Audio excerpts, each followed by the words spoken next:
Assalamu alaikum my dear students, welcome to my class.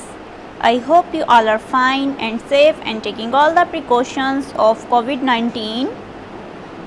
Girls, all of you are well aware of the value of the week, which is helping others. Helping one person might not change the whole world, but it could change the world for one person. Girls, today we are going to start unit number 4, exponents, exercise 4.2. Question number 1 है simplify by using the laws of exponent into the exponential form. हमने यहाँ पे पहले question देखना है और ये बताना है इसमें कौन सा लॉ जो है वो इम्प्लीमेंट हो रहा है। मैंने आपको 2 लॉज बताए थे प्रोडक्ट लॉ के। सबसे पहले तो आपको ये पता होना चाहिए कि ये प्रोडक्ट लॉ है, ठीक है। उसके बाद हमने ये डिसाइड करना है कि इसमें प्रोडक्ट लॉ का कौन सा फॉर्मूला इम्प्लीमेंट होगा। मैंने आपको 2 बताए थे, when bases are same and exponents are different and when bases are different and exponents are same. तो हमने क्वेश्चन देख के बताना है कि इसमें कौन सा वाला फार्मूला इम्प्लीमेंट होगा। यहाँ पे वो वाला फार्मूला होगा जिसमें बेसिस सेम हो और एक्सपोनेंट्स डिफरेंट हो। तो सबसे पहले आपने यहाँ पे वो फार्मूला लिखना है, ठीक है। A exponent m multiply a exponent n is equals to a exponent m plus n, ठीक है। ये हमने यहाँ पे फार्मूला लिख दिया है, ठीक है। जब भी आप क्वेश्चन सॉल्व करने लगे पहले यहाँ पे फार्मूला जो है वो आपने राइट करना है, उसके बाद हम क्वेश्चन सॉल्व करेंगे, ठीक है। अब बेसिस सेम थी और एक्सपोनेंट्स डिफरेंट थे, ये वाला फार्मूला मैंने इधर लिख दिया, ठीक है। अब हम सॉल्व करते हैं। जब बेसिस सेम और एक्सपोनेंट्स डिफरेंट हों तो हम बेस को 1 टाइम लिखते हैं और इसके एक्सपोनेंट्स को प्लस कर देते हैं जब डिफरेंट होते हैं, ठीक है। तो यहाँ पे भी हमने क्या करना है, -4 को हम 1 टाइम लिखेंगे, ठीक है। और हम इनके एक्सपोनेंट्स को प्लस कर देंगे 5 + 6। 5 और 6 को प्लस कर दिया मैंने, तो क्या आ जाएगा -4 एक्सपोनेंट 11। तो ये आंसर है, ठीक है। Is it clear to everyone? Girls, now we are going to start the third part of question number 1। 2/7 exponent 3 multiply 2/7 exponent 2। अच्छा ये सारे क्वेश्चंस जो हैं वो प्रोडक्ट लॉ के ही हैं। हमें कैसे पता चला ये प्रोडक्ट लॉ के क्वेश्चन है? क्योंकि इनके बिटवीन मल्टीप्लाई का साइन है, ठीक है। आपको मल्टीप्लाई के साइन से पता चलेगा कि ये प्रोडक्ट लॉ के क्वेश्चंस हैं, ठीक है। अच्छा, फार्मूला आप कौन सा इम्प्लीमेंट करना है? यहाँ पे इसकी भी दोनों बेसिस सेम हैं, ठीक है। ये बेसिस हैं और एक्सपोनेंट्स डिफरेंट हैं, तो इसमें भी फर्स्ट क्वेश्चन वाला ही फार्मूला लगेगा, when bases are same and exponents are different. अच्छा, इसको सॉल्व करते हैं अब हम, ठीक है। पहले हम फार्मूला लिख लेते हैं। यहाँ पे बेसिस जो हैं वो सेम हैं, एक्सपोनेंट्स डिफरेंट हैं, प्रोडक्ट लॉ है। अब हम यहाँ पे जब बेसिस सेम हो उसको 1 टाइम लिखते हैं और एक्सपोनेंट्स डिफरेंट हो तो उनको प्लस कर देते हैं m + n, ठीक है। अब आपको फार्मूला भी लिखना आ गया होगा। अच्छा बच्चों, अब यहाँ पे क्योंकि बेसिस सेम है हम बेस को 1 टाइम लिखेंगे। 2/7 को मैं 1 टाइम ही लिखूंगी। इनके एक्सपोनेंट डिफरेंट हैं तो एक्सपोनेंट्स को मैं प्लस कर दूंगी, 3 + 2। अच्छा, इन दोनों को प्लस किया तो क्या आ गया, 2/7 एक्सपोनेंट 5। बहुत सिंपल क्वेश्चन है और इजी है। Girls, now we are going to start the 5th part of question number 1। p exponent 10 multiply q exponent 10। अब हम यहाँ पे देख सकते हैं कि ये बेसिस डिफरेंट हैं और एक्सपोनेंट सेम हैं। अच्छा, इसके लिए अब कौन सा फार्मूला है, अब हम यहाँ पे लिख के देखते हैं। When bases are different, bases different हैं तो a और b होंगी, ठीक है। प्रोडक्ट लॉ है तो मल्टीप्लाई का साइन।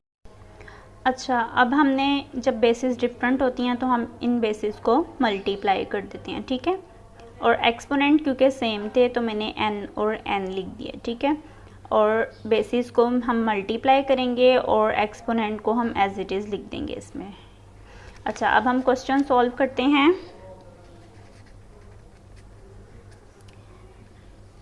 बेसिस डिफरेंट हैं p और q, p multiply q exponent 10। मैंने 1 टाइम एक्सपोनेंट लिखा है क्योंकि फार्मूले के अकॉर्डिंग हमने जो सेम होगा एक्सपोनेंट इसको हम 1 टाइम लिखेंगे। अब हम इसको मल्टीप्लाई कर देते हैं, P Q exponent 10. Is it clear to everyone? अच्छा गर्ल्स, अब हम 6 पार्ट करने लगे हैं. 2/5 एक्सपोनेंट 3 मल्टीप्लाई 5/7 एक्सपोनेंट 3. इसमें भी बेसिस डिफरेंट हैं, एक्सपोनेंट सेम हैं, तो दूसरा वाला फार्मूला लगेगा. ठीक है, ए और बी वाला. तो अब हम यहाँ पे पहले फार्मूला लिख लेते हैं. A B multiply, exponent same है तो एन और एन आ जाएगा. ठीक है, और बेसिस डिफरेंट है तो दोनों मल्टीप्लाई और एक्सपोनेंट 1 टाइम. ठीक है, सॉल्यूशन क्या है इसका? 2/5 मल्टीप्लाई 5/7. अब क्योंकि बेसिस डिफरेंट थी इसलिए मैंने दोनों बेसिस को मल्टीप्लाई किया. ठीक है, एक्सपोनेंट सेम है तो हम इसको 1 टाइम लिखने लगे हैं. अब इनको आप मल्टीप्लाई कर दें. 5 2 = 10, 7 5 = 35 और एक्सपोनेंट क्या है? 3 है. अब हम देख सकते हैं इन दोनों की कटिंग हो रही है 5 के टेबल पे. 5 2 = 10, 5 7 = 35 होता है. तो हमारे पास आंसर क्या आएगा? 2/7 exponent 3. Is it clear to everyone? अच्छा बच्चों, बाकी के जो पार्ट्स हैं वो आपने खुद से करने हैं. ठीक है, जो बेसिस सेम है और एक्सपोनेंट्स डिफरेंट हैं उसमें आपने प्लस करना है एक्सपोनेंट्स को, और जो एक्सपोनेंट सेम है और बेसिस डिफरेंट है उसमें आपने बेसिस को मल्टीप्लाई करना है और एक्सपोनेंट्स को एज इट इज़ लिखना है. ठीक है, आपने कोशिश करनी है बाकी के पार्ट्स आप खुद से ट्राई करें. Okay, now let's do 8 part of question number 1. -3 exponent 7 multiply -5 exponent 7.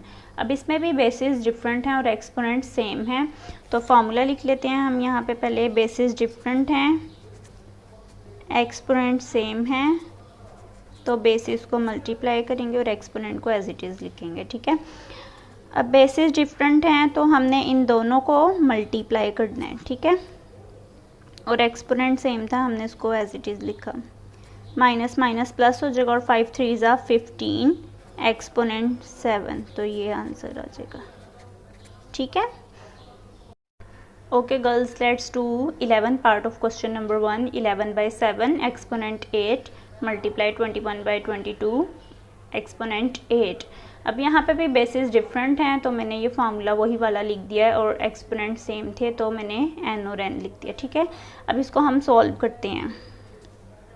11/7 multiply 21/22 और एक्सपोनेंट सेम थे तो मैंने इधर लिख दिया. अब हम देख सकते हैं इनकी क्रॉस कटिंग हो रही है. ठीक है, 11 1 = 11, 11 2 = 22, 7 1 = 7, 7 3 = 21,